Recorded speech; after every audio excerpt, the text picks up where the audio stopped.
હાય, મારો વિડીયો નથી, મોનાનો છે. જોવું છે? જુઓ. Hi everyone. મને જ્યારે પણ ઘણા લોકો મળે છે ને તો એમ કહે છે કે તમે આટલા બધા સિમ્પલ કેમ રહો છો.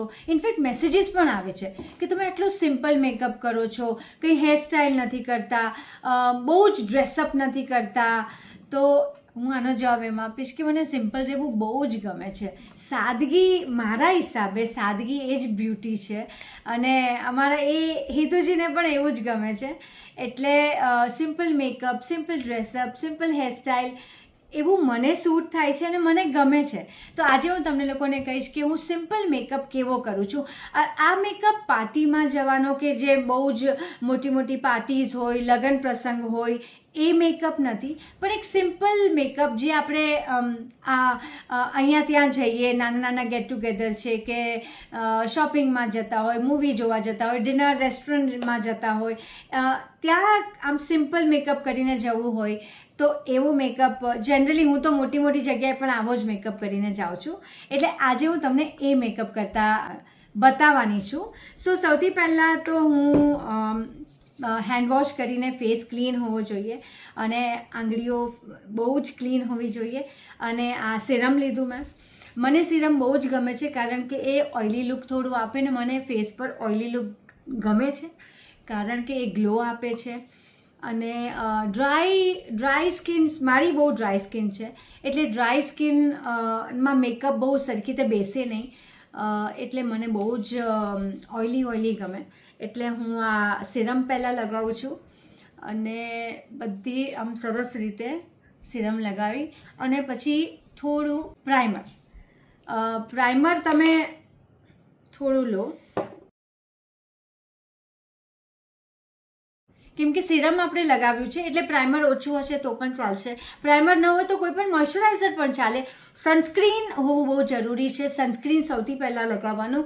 એકચ્યુઅલી ડૉક્ટર્સ, સ્કિનના ડૉક્ટર્સ જે ડર્મેટોલોજિસ્ટ કહેવાય એ લોકો હંમેશા કે સનસ્ક્રીન લોશન લગાવવાનું જ, કેમ કે સનરેઝ આપણી સ્કિનને બહુ જ નુકસાન પહોંચાડે છે, જે ઘણીવાર જલ્દીમાં હું નથી લગાવતી, વિચ ઇઝ રોંગ. તો આ રીતે હું પ્રાઇમર લગાવું છું. થોડી હાઇડ્રેટ કરીએ સ્કિનને એ રીતે. પછી હું આમ બહુ જલ્દી મારો મેકઅપ છે ને આમ 5-10 મિનિટમાં થઈ જાય એવો હોય છે. અને પછી ફાઉન્ડેશન ક્રીમ તમારા સ્કિન ટોનના હિસાબે, જે બી તમારું સ્કિન ટોન હોય એ રીતે આવી રીતે.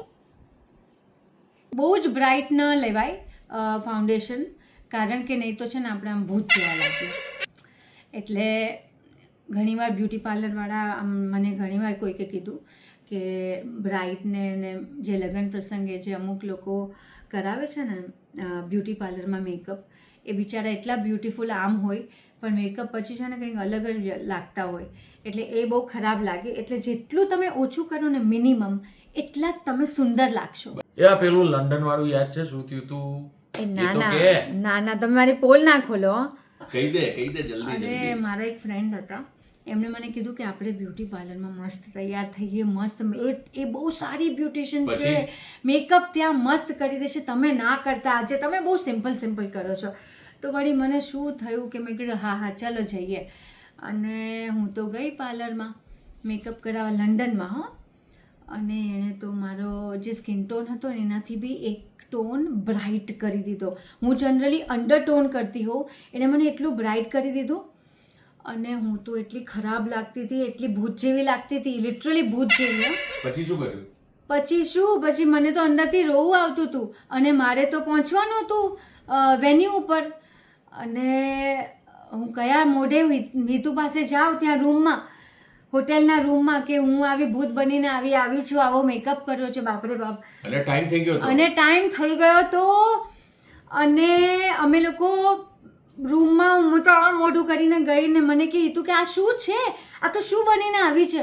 મેં ત્યારે મેં તો આમ ઓઇલ ક્રીમ કશું નહીં, સાબુ લીધો, કર્યો, મેકઅપ ધોઈ નાખ્યો, ફેસ ધોઈ નાખ્યો અને ફરીથી આ રીતે સિમ્પલ મેકઅપ કર્યો. પણ આ બધા ચક્કરમાં વેન્યુ પર 1-1.5 કલાક લેટ પહોંચી, જે મને જરા પણ નથી ગમતું, કેમ કે મને સમય પર બધે જ પહોંચવું હોય છે પરફેક્ટ. આમ આપણું શું થયું હતું? અને આપણા બેનો ઝઘડો થઈ ગયો. સારું ચાલો હવે મેકઅપ. હા એટલે આવા બધા અખતરાઓ ના કરવા, અને કરવા હોય તો આગલા દિવસે ટ્રાયલ લઈ લેવી. પણ આ રીતે હું ફાઉન્ડેશન બી આટલુંક જ લીધું, જરાક જ, જેમાં મેં આખો ફેસ કવર કર્યો અને નેક પણ, અને બધે જ આ રીતે કવર કરવાનું. જે બી તમે પહેલાં કપડાં પહેરી લેવાના, જે બી બહાર જવાના હોય, અને એના પછી જો તમારા વ્હાઇટ કે એવું કંઈ કપડાં હોય તો અહીંયા આમ ટિશ્યુઝ રાખવાના, સો દેટ ફાઉન્ડેશન વ્હાઇટ કપડાને લાગે નહીં. એટલે કોઈ બી લાઇટ કલરના કપડાં હોય તો એ રીતે કરવું. અને યર્સ, ઘણા લોકો શું કરે ખબર છે, મેકઅપ મસ્ત કરે ને કાન આવી રીતે, કાનમાં કશું ન કર્યું, એટલું ખરાબ લાગતું હોય ને, એટલે કાનને પણ બહુ જ સરસ રીતે સેમ ટોન, એટલે ફેસ, કાન અને નેક આ બધું સેમ ટોન હોવું જોઈએ. એના પછી તમારી પાસે કોમ્પેક્ટ હોય, લૂઝ પાવડર હોય, અને આ સ્ટેપ તમે સ્કીપ કરી બી શકો. હું ઘણીવાર સ્કીપ કરું છું, પણ આજે તમને બતાવું છું કે કોઈક વાર યુઝ પણ કરું છું. તો આ રીતે લગાવી શકો છો. Very light, very light, even on yours.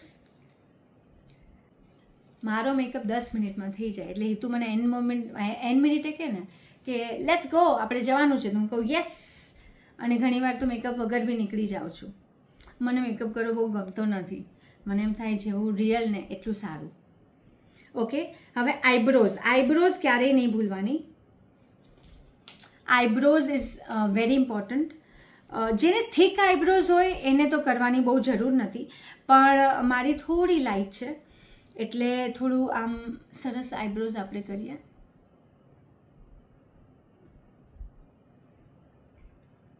Eyebrows કરીએ ને એટલે આખો લુક ચેન્જ થઈ જાય. આ સ્ટેપ બહુ જ ઇમ્પોર્ટન્ટ છે.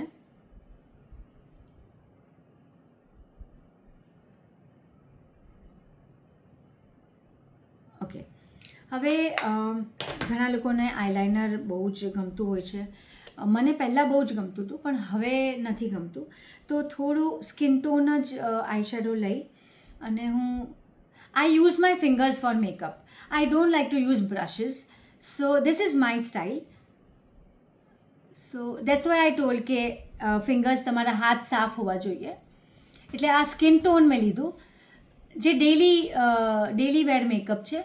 પણ જો તમે કંઈ લગ્ન પ્રસંગે કે એવું કંઈ જતા હો તો તમે જે બી કલરના તમારા કપડાં હોય એ આઈશેડો પણ લઈ શકો છો. પણ આ આઈશેડો છે ને તમે ક્યારેય રોંગ ના થઈ શકો, કોઈ પણ કપડામાં મેચ થઈ શકે. આમાં જરાક ગોલ્ડનિશ છે, પણ આમ સ્કિન ટોન છે આખો brownish skin tone. That's it. હવે આપણે થોડું બ્લશ કરશું.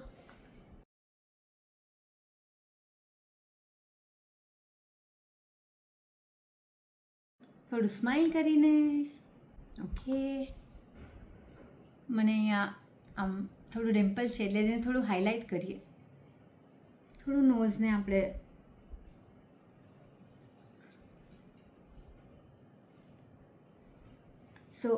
ફોટા સારા આવે. અમુક લોકો આઈલાઇનર લગાવી શકે છે. હું eyeliner most of the time નથી લગાવતી હમણાંથી. હવે મસ્કારા.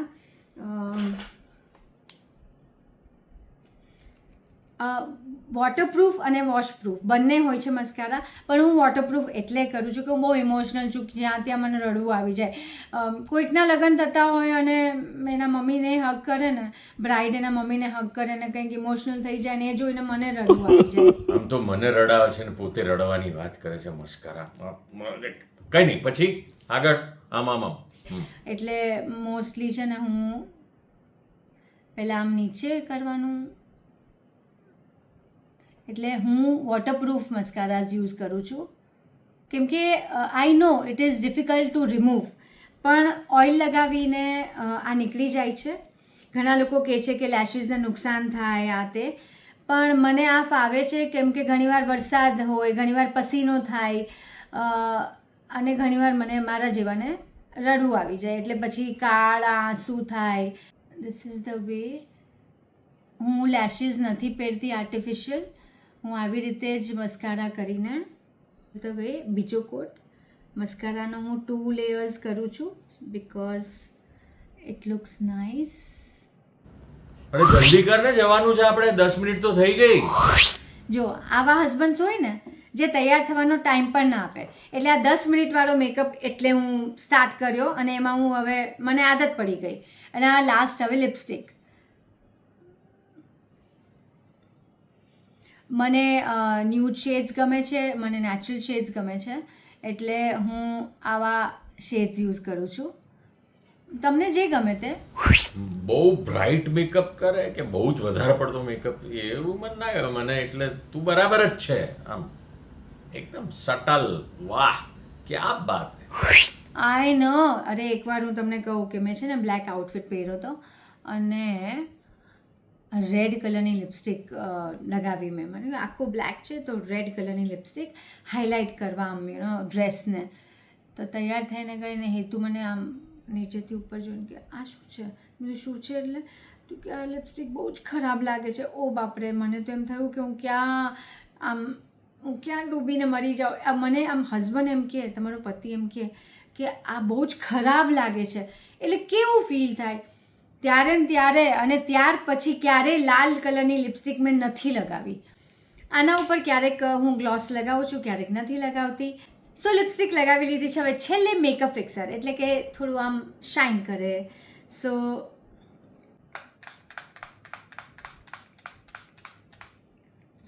મેકઅપ ફિક્સ થઈ ગયો. સો ક્વિક રીકેપ કરીએ. પહેલાં તમે સિરમ લગાવ્યું, એના પછી પ્રાઇમર, તમે સનસ્ક્રીન પણ લગાવી શકો છો. એના પછી એ બધું કંઈ પણ ના હોય ને, તમારી પાસે પ્રાઇમર નથી, તમારી પાસે સિરમ નથી, તો મોઇશ્ચરાઇઝર પણ ચાલે. કોઈ પણ સારું મોઇશ્ચરાઇઝર લગાવો. એના ઉપર ફાઉન્ડેશન ક્રીમ, એના પછી કોમ્પેક્ટ અથવા લૂઝ પાવડર, એના પછી આઈબ્રોઝ બનાવો, પછી બ્લશ ઓન કરો, આઈ શેડો લગાવો. આઈ શેડો ન લગાવવું હોય તો પણ વાંધો નથી, મસ્કારા ખાસ લગાવજો. મસ્કારા લગાવો. કોઈને અંદર કાજલ ગમે તો કાજલ પણ લગાવી શકો. હું નથી લગાવતી કેમ કે મને પસંદ નથી. અને લિપસ્ટિક લગાવ્યું, makeup fix for the glossy look and you are ready. 10 મિનિટમાં રેડી. વાહ, ક્યા બાત હે.